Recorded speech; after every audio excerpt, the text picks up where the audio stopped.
नमः शिवाय। तंत्र के रचयिता भगवान शिव को मेरा नमस्कार है। आज मैं आपको कुछ ऐसा देने वाला हूं जिससे कि आप किसी को भी अपने वशीभूत कर सकते हैं। एक ऐसा तिलिस्म जिससे कि अपने साथी को आप अपने अनुकूल कर सकते हैं।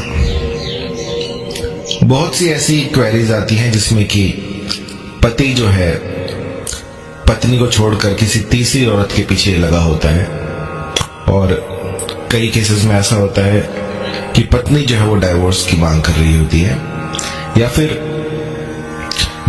अपने किसी अधिकारी को अपने अनुकूल करने के लिए, अपने वश में करने के लिए बहुत सी ऐसी क्वेरीज आती हैं कि गुरुजी कुछ ऐसा मंत्र यंत्र बताइए जिससे कि सामने वाला जो है वो आपकी बात सुने, आपके अनुकूल हो जाए, जैसा आप कहें वैसा ही करे। तो इसके लिए आज मैं आपको एक ऐसा यंत्र दूंगा जो कि 100% आपके जो भी काज होंगे उनको सवार देगा, और जो भी आप चाहते हैं वो आप इस यंत्र से पा सकते हैं। और साधना की विधि भी बड़ी ही सरल है, इसे कोई भी कर सकता है। इस यंत्र को बनाने की विधि बहुत सरल है। सबसे पहले तो जो साधक चाहते हैं इस यंत्र का निर्माण करना, वो ये सुनिश्चित करें कि आप किसी भी तरह का मादक पदार्थ प्रयोग में ना ला रहे हो। मैंने देखा है कि कई बार कई लोग जर्दा खाते हैं, बीड़ी पीते हैं, गुटखा चबाते हैं, तो इन चीजों से दूर रहें, क्योंकि भगवत कृपा अगर आपको प्राप्त करनी है तो ये सारी चीजें आपको छोड़नी पड़ेंगी। यंत्र निर्माण से पहले 1 महीना आपको जो है अपना शुद्धिकरण करना है। किसी भी तरह का मादक पदार्थ आप प्रयोग ना करें। मांस, मदिरा, मीट, मछली, इन सब से दूर रहें, और उसके बाद ये साधना प्रारंभ करें। आपको करना क्या है कि 2 भोजपत्र लेने हैं। पहले के जमाने में क्या होता था कि पेपर नहीं होते थे, तो जो पेड़ की छाल होती थी उस पर यंत्र बनाए जाते थे। तो यदि आपको कहीं से पेड़ की छाल मिल जाए तो बहुत बढ़िया है, और अगर ये सुगम ना हो तो आप भोजपत्र ले सकते हैं, दुकानों में मिल जाता है। उसके बाद इस यंत्र को बनाएं। ये 2 यंत्र आपको बनाने हैं, और जैसे कि आप यंत्र में देख पा रहे हैं, भीतर जो है एक स्क्वायर बना हुआ है। उसमें आपको जो भी अभिलाषित स्त्री है, जो भी अभिलाषित पुरुष है, उसका नाम लिखना है कि आप जिसको भी अपने वश में करना चाहते हैं उसका नाम लिखिए। और इस यंत्र के निर्माण के बाद इसको किसी भारी पत्थर के नीचे दबा दीजिए। ये 2 यंत्र बनेंगे। पहला जो यंत्र होगा उसको नीचे रखें, और जो दूसरा यंत्र होगा उसको ऊपर रख के उसके ऊपर कोई भारी पत्थर रख दीजिए। और इसके बाद बिना पीछे मुड़े, बिना पीछे देखे आपको वापस अपने घर की ओर आ जाना है। और आप पाएंगे कि जब तक वो यंत्र वहां पर दबा रहेगा तब तक आपके साथी के दिल में आपके लिए प्यार बना रहेगा। यूं समझिए कि आपने उनके जो प्राण हैं उनको वश में कर लिया है। वो बस आपको देखना चाहते हैं, आपको देखे बिना बिलक उठेंगे।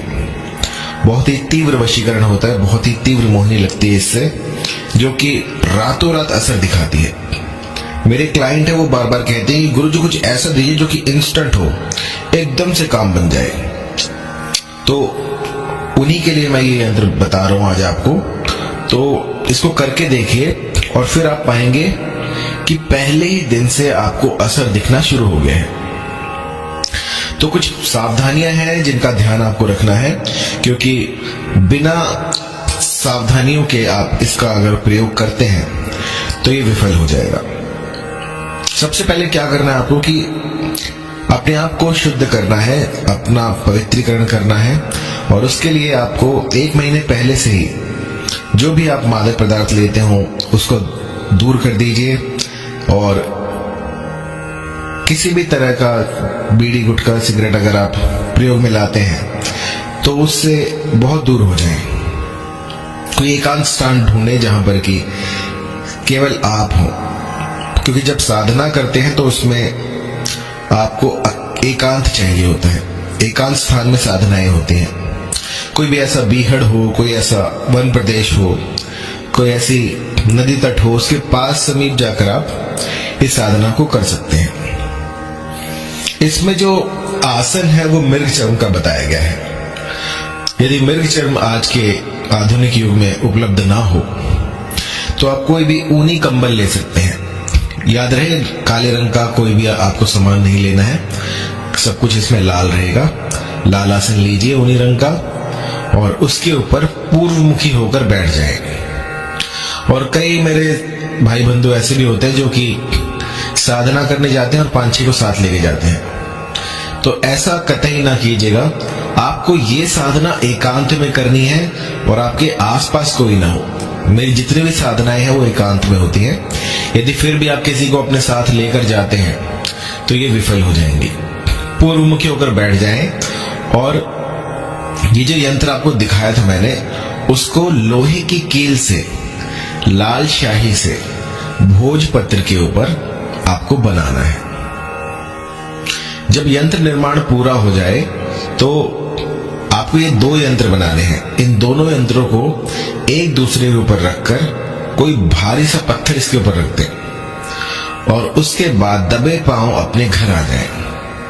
और उसके बाद आप पाएंगे कि आप आश्चर्यचकित हो जाएंगे कि इतनी शीघ्रता से भी कोई यंत्र काम करता है। जो सामने वाला व्यक्ति होगा वो बिलख उठेगा आपके लिए, उसको भूख प्यास भी नहीं लगेगी। बस एक बार आपको वो देख ले तब जाके उसकी सांस में सांस आएगी। किसी अधिकारी को वश में करना हो, आजकल क्या होता है, कॉर्पोरेट वर्ल्ड है, तो इसमें जो है अपने अधिकारी को भी अपने अनुकूल करना होता है। तो आप इससे जो है उनको भी अपने वश में कर सकते हैं। कोई ऐसा आपका बॉस हो जो कि नखचड़ा हो, आपसे ईर्ष्या करता हो, आपको लगातार काम ही देता हो, तो उसके लिए भी आप इस यंत्र का प्रयोग कर सकते हैं। ये 2 यंत्र बनेंगे, दोनों को एक दूसरे के ऊपर रखकर किसी भारी चीज से दबाकर आप आ सकते हैं और उसके बाद जो भी अधिकारी होगा वो आपके अनुकूल हो जाएगा। अब इसको करने का जो विधान है वो है बुधवार का। बुधवार के दिन आप इसको कर सकते हैं। यदि कोई ग्रहण काल हो, होली हो, दिवाली हो, इस पर किया गया बहुत ही शीघ्र अतिशीघ्र लगता है। यदि होली दिवाली ना हो तो इसको गुरुवार और बुधवार या शुक्रवार, इन 3 दिनों में आप कर सकते हैं। इस यंत्र का जब निर्माण करें तो ये सुनिश्चित करें कि आपके आसपास कोई ना खड़ा हो, क्योंकि यदि आप अकेले हैं ये मंत्र यंत्र तभी काम करते हैं। यदि कहीं पर भी कोई तीसरा व्यक्ति आपके साथ खड़ा है तो वो शक्तियां जो है उजागर नहीं हो पाएंगी। आपको एकांत में ये सब करना है और एकांतगामी होना है। इस साधना के दौरान किसी से ज्यादा बात ना करें, किसी को कुछ ना बताएं कि आपने ये साधना की है, क्योंकि जितने लोगों को आप बताएंगे उतने ही उनकी बातें होंगी और आपका जो मनोबल है उसको वो क्षीण कर देंगे। तो जब तक आपको कोई चमत्कार दिख ना जाए, जब तक आप इसको साध न ले, तब तक किसी अन्य व्यक्ति को इसके बारे में ना बताएं। जितनी गुप्त साधनाएं होती हैं उतना ही उनका असर जो है वो प्रबल हो जाता है। यदि आप घाट घाट में जाके सबको बता रहे हैं कि मैंने ये किया, तो वो चीज जो है काम नहीं करेगी। तो प्रभु भक्ति में लीन होकर आपको इस साधना को करना है और आप पाएंगे कि आपका जो भी मनोरथ था वो इस यंत्र ने पूरा कर दिया है। पहले ही दिन से आपको असर दिखने शुरू हो जाएंगे। और यदि कुछ समझ में ना आ रहा हो, कहीं पर कोई त्रुटि हुई हो, यंत्र निर्माण में कोई दिक्कत आ रही हो, तो आप मुझे कॉल कर सकते हैं।